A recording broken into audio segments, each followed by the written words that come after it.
Hola, buenas tardes. Esto es Natural Press de Cable Noticias, la apuesta ambiental de este canal. En el país se ha dado vía libre a un proceso que se llama fracking, fraccionamiento hidráulico en no convencionales. Hoy tenemos dos invitados muy especiales con quienes vamos a desarrollar una conversación muy interesante sobre este tema. ¿Qué pasa con el fracking en Colombia? ¿Cuáles son los impactos que podrían generar? ¿Y por qué en varios países del mundo esta actividad está en moratoria y en algunos prohibida? Hoy está con nosotros Camilo Prieto, él es cirujano, filósofo muy reconocido a nivel nacional, tiene estudios en Derecho Ambiental, es vocero de la organización Movimiento Ambientalista e integra la Alianza Colombiana Libre contra el Fracking. Camilo, muchísimas gracias por estar con nosotros en Natural Press hablando sobre este tema tan interesante para el país y las comunidades. Gracias por la invitación y que esta sea una oportunidad para hacer claridad sobre este tema tan polémico y tan relacionado con la salud pública. Así es. Y con nosotros también está Luis Álvaro Pardo, él es economista con especialidad en Derecho Minero Energético, es director del Centro de Estudios en temas de minería y de hidrocarburos y hizo parte también del Ministerio de Minas hace algunos años como director en este aspecto, en minería. Muchísimas gracias, Luis Álvaro, por estar con nosotros haciendo este debate, generando este debate técnico. Con mucho gusto, Lourdes, y muchas gracias por la invitación. Bueno, es importante que arranquemos definiendo un poco qué es el fracking, en qué consiste esta técnica y por qué hay una prohibición y una moratoria en varios países del mundo y sin embargo, conociendo algunos impactos de acuerdo a los estudios que se han generado en diversos lugares del planeta, en Colombia se da vía libre a esta actividad. ¿Cuál es exactamente la definición del fracking? Bueno, arranquemos por explicar que en la historia del petróleo, la forma como se extrajeron los hidrocarburos fue de crudos de yacimientos convencionales. Allí se perforan los pozos, el crudo o el gas fluye por la presión del subsuelo, fluye a superficie. Cuando la presión disminuye, se inyecta agua, se inyecta vapor, etcétera, para mejorar, digamos, el recobro del crudo que está en los yacimientos. Pero aquí ante lo que estamos es ante yacimientos no convencionales. Se trata de crudo que está atrapado en rocas, ¿cierto?, que no fluye a superficie. Y entonces desde hace varios años en Estados Unidos, donde se desarrolló esta técnica, lo que se hace es bajar por los pozos, ¿cierto?, reinyectar aguas, lodos, químicos a una gran presión, fracturar la roca para liberar el crudo y que el crudo suba. Entonces el tema que está en debate es cuáles son las consecuencias del fracturamiento de rocas a profundidad, ¿cierto?, que no son muy conocidas y hoy el mundo entero se debate en eso. ¿Hacemos fracking o esperamos un poco a mirar cuáles son las consecuencias reales de esta práctica petrolera sobre otros recursos y sobre la naturaleza? Camilo, muchísimas gracias, Luis Álvaro. ¿Cuáles son los impactos en salud que pueden tener la práctica de esta actividad de extracción de hidrocarburos de manera no convencional? Bueno, hay varios, María Lourdes, y aclaremos que esto no es simplemente de noticias o de rumores, sino que hay publicaciones científicas muy serias, tanto en Estados Unidos como en Europa. Hablemos puntualmente de lo que dijo la EPA en el 2015 y por lo cual se llevó a suspender el fracking, a prohibir el fracking en el estado de Nueva York. La EPA, la Autoridad Ambiental, dice, mire, hay una posible relación entre malformaciones del tubo neural, es decir, ese segmento embriológico que ayuda a que se forme el sistema nervioso, y también alteraciones endocrinas. Es decir, fue una razón de salud pública lo que llevó a que el Estado de Nueva York dijera, no, paremos esto. Sí. Igual ocurre en la Unión Europea, que basados en otros estudios dicen, mire, pueden haber alteraciones endocrinológicas y de infertilidad. Y sumado a estos estudios, el año pasado, 2016, JAMA dice, que es una publicación internacional muy reconocida en el ámbito médico, y también el Hospital de Baltimore dicen, hay un inconveniente con esto, y es que las zonas cercanas al fracking, a donde se realiza fracking no convencional, tienen un aumento en la incidencia importantísimo de enfermedades respiratorias. Entonces, cuando uno combina todo esto, y fíjense que no estoy hablando ni de contaminación de aguas subterráneas, ni de sismos, no, estoy hablando de todos los problemas que se relacionan puntualmente con el manejo de aguas residuales y con la volatilidad de este producto. Hay algo aquí interesante, realmente el país necesita extraer hidrocarburos con esta técnica que ha sido tan cuestionada a nivel mundial, Luis Álvaro. Desafortunadamente el gobierno nacional se limita últimamente a tomar decisiones ya basadas en circunstancias o en la urgencia. Y entonces se plantean una especie de chantajes a la sociedad, ¿cierto?, de que es esto o lo otro. Entonces Entonces hace unos años nos dijeron o es la reelección de Santos o es la guerra. Después nos dijeron o extraemos minerales o más impuestos. Ahora nos dicen o fracking o se acabó la economía. Siempre la sociedad es expuesta a ese tipo de chantajes y no hay forma de pensarlo. Entonces ya cuando estamos al borde del abismo, cuando estamos a 5 años de perder la autosostenibilidad energética, entonces el gobierno nos dice, qué pena, tocó hacer fracking y tocó hacer a las buenas o a las malas. Entonces las cifras sí desafortunadamente demuestran que los recursos se están acabando, son recursos naturales no renovables, todavía no hemos entendido ese criterio de que los minerales y los hidrocarburos se acaban, pero ahora pues no lo quieren imponer porque desafortunadamente el país lo necesita por 2 razones. Primero, para su economía necesita el crudo, necesita el gas, pero además por razones fiscales. Y esas son las 2 razones que mandan por encima de todas las demás consideraciones ambientales, de salud, de orden público, etcétera. Hoy el gobierno quiere hacer fracking porque el país necesita el crudo y por razones fiscales. ¿Cómo vemos eso? Es decir, podríamos decir que el país está en quiebra y que una empresa como Ecopetrol está en quiebra, por ejemplo. Absolutamente sí. Desafortunadamente el gobierno nos debe todavía una evaluación de lo que fue el boom minero entre 2013 y 2014. Hubo un boom minero, ¿cierto? Y cuando uno mira 2014 y ve los grandes agregados macroeconómicos, uno encuentra que en el 2014, después de un boom de precios, el país salió peor librado que lo que estaba en el 2002. Solamente para ponerte unos indicadores. Por ejemplo, pasamos a tener en el 2014 un déficit fiscal sin antecedentes en la historia fiscal del país, un desequilibrio en la balanza comercial internacional sin antecedentes en el país, una deuda pública externa de 72.000 millones de dólares sin antecedentes en el país y una economía que no arranca y unos sectores reales, la industria y la agricultura postrados como consecuencia de la enfermedad holandesa. Ese es el balance del boom minero. Y entonces el gobierno nos quiere hoy meter en una nueva locomotora, en un nuevo boom minero sin haber hecho análisis del anterior y lo que yo digo, si no hay unas reformas estructurales a la política económica y unas reformas estructurales al código de minería y al código petrolero, simplemente la economía va a caer en una crisis absoluta. Y con respecto a Ecopetrol, el gobierno nacional se chupó todos los recursos que había para exploración. Hoy los pasivos de Ecopetrol ascienden a 72 billones de pesos. Y fíjese usted, lo paradójico, lo absurdo. Ecopetrol se endeudó para pagar impuestos y dividendos al Estado. Y el Estado está muy contento de que Ecopetrol le pague, pero tenemos hoy una empresa quebrada.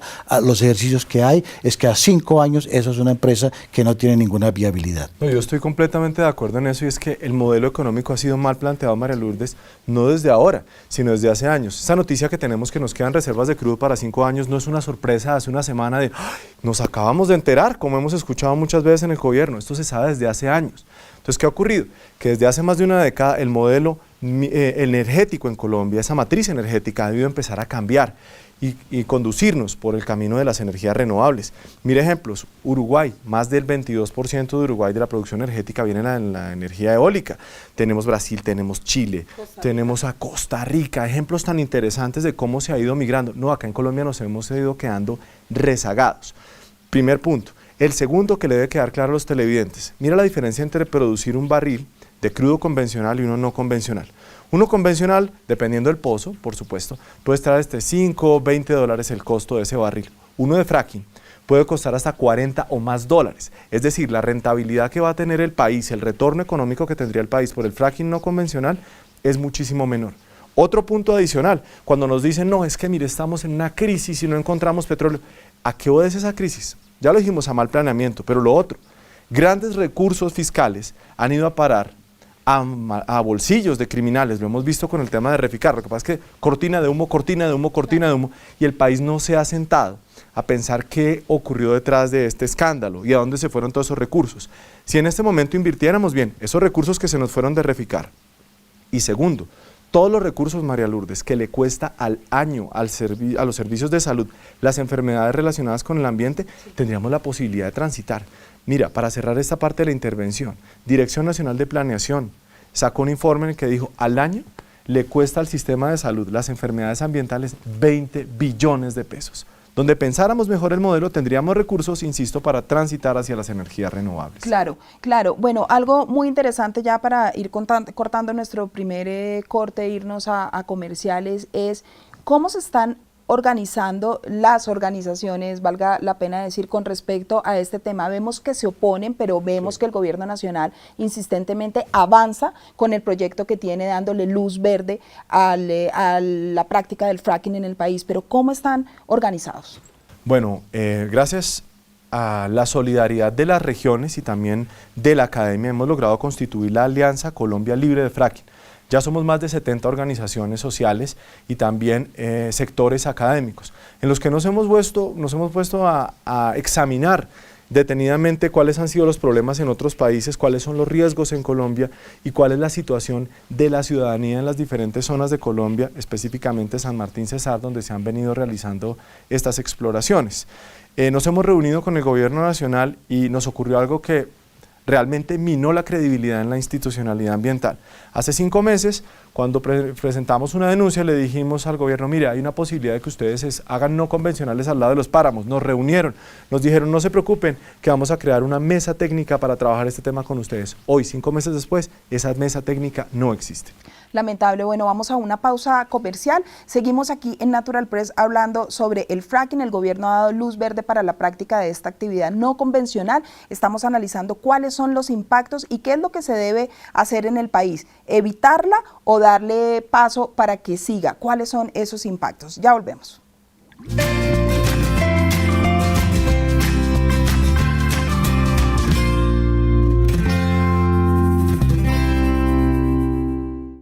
Seguimos hablando sobre el fracking y vamos a analizar un tema muy interesante y es lo que sucedió hace unas semanas cuando Ruti Paola Ortiz, la viceministra de Minas, salió a los medios de comunicación a decir que daban luz verde al fracking y que tenían el apoyo del Ministerio de Ambiente. Sin embargo, al día siguiente el Ministerio de Ambiente, en voz de su ministro, dijo que no estaban listos todavía y que debían trabajar durante 5 años para empezar a desarrollar la actividad. ¿Qué opinan ustedes acerca de eso, Luis? Mira, más allá de las discrepancias que hay entre las dos autoridades con respecto a los términos de referencia, lo que yo pienso es que de todas formas la política ambiental y la política minera del país está subordinada a la política económica, a los mandatos del Ministerio de Hacienda. Por eso comentaba hace un rato que esto lo van a hacer por razones fiscales y para no parar el aparato productivo del país que necesita hidrocarburos, que necesita el gas. Entonces, pues entiendo muy bien, los términos todavía no están terminados, hay que ajustarlos, entiendo que ya hay unos de 2014, alguna comparación que yo hice entre esos términos genéricos y unos que sacó España, que también quiere promover el fracking, se parecen en algunos de sus aspectos, no sé si sean copiados o no, no tenemos los nuestros y ahí desafortunadamente hay una deficiencia histórica del Estado en materia de información. Hoy el Estado toma decisiones sin información. Pero además lo paradójico del sitio, cuando una comunidad o organización social dice, no, es que el fracking puede acabar el agua, entonces sale un ministro y dice, bueno, deme los estudios. No, los estudios no son responsabilidad de las comunidades, es el Estado el responsable de los estudios, porque los estudios son el fundamento de las decisiones. Entonces son dos faltantes históricos, falta de información específica, geológica específica, o falta de información ya para los proyectos en concreto, ahí el Estado no ha cumplido con esa tarea. Aquí hay algo muy interesante, Camilo, y es que los estudios los realizan las mismas empresas para que se hagan los procesos de evaluación y la Autoridad Nacional de Licencias Ambientales después hace el licenciamiento. Pero ¿cómo confiar en los estudios que realizan las empresas que tienen sus intereses sobre los proyectos? Lamentable, porque como ha sido diseñada toda esta política de exploración en Colombia, es que las empresas son juez y parte. Segundo punto, conocemos tan poco, como lo afirmabas ahora, nuestro territorio nacional, hay tan pocos estudios, que no conocemos ni siquiera el 50% de todo el mapa geológico de Colombia. Y no llegamos a conocer ni siquiera el 35% de las aguas subterráneas. Entonces cuando nos dicen, no se preocupen que vamos a cuidar las aguas subterráneas, ¿cuáles aguas, señores? Si ustedes ni siquiera se han preocupado por estudiar las aguas subterráneas. Y lo otro es que en Colombia no existe, María Lourdes, ningún estudio de línea de base para poder empezar a hacer este tipo de explotaciones no convencionales. Por eso nos parece una total irresponsabilidad. Y cuando lo hemos cuestionado al Ministerio de Ambiente, ¿ustedes qué van a hacer con las aguas residuales? No, que espere que vamos a construir un protocolo, no lo tienen. ¿Y cuál es el problema que tienen estas aguas residuales? Que no existe ninguna técnica en el planeta que permita tratarlas para verterlas de manera segura. a lo sumo, ¿qué es lo que está pasando? Que hacen los vertimientos a los ríos, ¿no? Hay que aclarar. Está prohibido, miren lo que pasa en Colombia, está prohibido, lo que han dicho, entonces está prohibido verterlo a los ríos, ok. Está prohibido hacer piscinas, ok. Entonces, ¿qué van a hacer? No, las piscinas van a ser cubiertas, no, vamos a disponerlas de manera segura. ¿Y dónde las van a disponer si no se pueden tratar? La Universidad Nacional empezó hace un poco más de un año un estudio con una sustancia que se llama óxido de grafeno para disminuirle la radioactividad a estas aguas, pero no lo han conseguido. Entonces, ¿qué vamos a hacer? Vamos a sacrificar nuestro patrimonio hídrico por unos 5 años más de crudo, unos 5 años más de hidrocarburo, o lo que hay que hacer es buscar otras alternativas fiscales para ver cómo vamos a suplir ese 7% que representa dentro del Producto Interno Bruto el sector minero y de hidrocarburos, o qué vamos a hacer. Pero definitivamente la salida, por razones de salud pública y ambientales, no debe ser el fracking no convencional. Aquí hay algo, y es que el Ministerio de Ambiente, en voz de su ministro de Ambiente, Luis Gilberto Murillo, decía que eran 5 aspectos los que se tenían que desarrollar. Uno, eran los estudios en aguas subterráneas para saber qué tantas aguas subterráneas tenemos y cuál es la calidad, en qué estado están. 2, estudios de sísmica también, que son importantes, porque tengo entendido que esta actividad genera temblores a nivel mundial.